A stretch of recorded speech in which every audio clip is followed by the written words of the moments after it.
I'm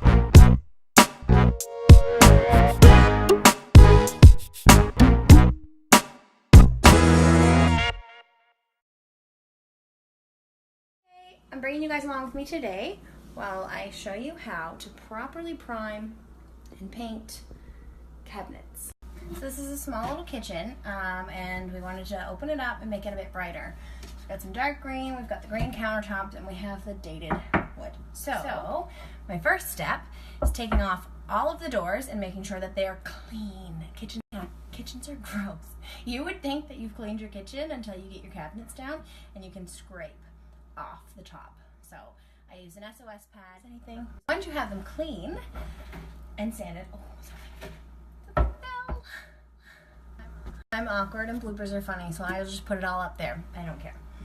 Once you have them clean, I'm using the Extreme Bond from Sherwin-Williams. I was completely partial to Bin 123 primer. I still love it. Didn't think anything would work as well. I cannot believe this. You could literally paint a squishy ball or glass, anything.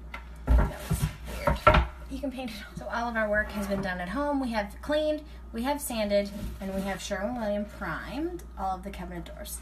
So now I'm going to do that here.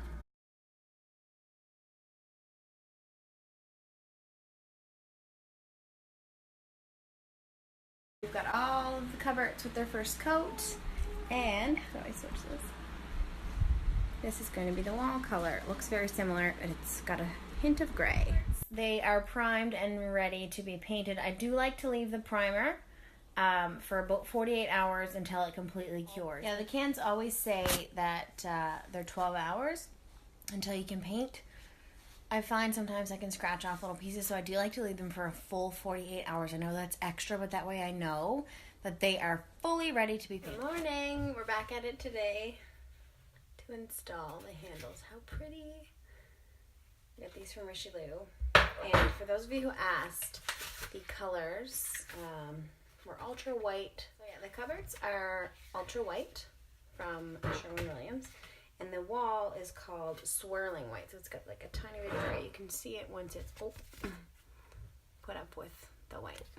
Bye-bye green. I'll show you how we're going to install these today. We're going to get the second coat of paint on, and then the hinges will be here on Thursday, and we'll put it all together. So we're going to do it on a Tupperware container so that when we drill down in, we don't hit the floor, we get all the mess in the same spot. And this is what I was saying about leaving your primer for 48 hours. What the hell, video. When I left, I could scratch off pieces. There's a couple there actually. Now, you dig at these. Yeah. The primer dries for 48 hours. The cans say 12. Don't listen. And then it's fully primed and ready to have all of the kitchen stuff that goes on. So we've got them primed. I'm going to drill the holes before we paint. Here and here are where the old holes were. So we're going to go right over top.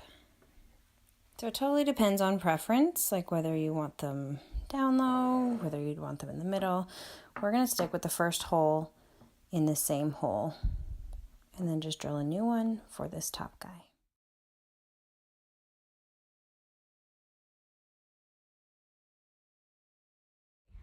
Got it, guys. We have the uppers on. The wall up here is painted. This is going to be a backsplash. I'm going to get your opinions later what you think.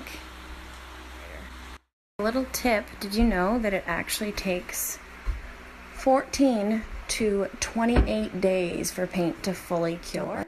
Yes, it's dry within 24 to 48 hours, but to reach its full enamel and to cure fully, it's that long. So we're going to leave it like this, let it dry before we do the backs.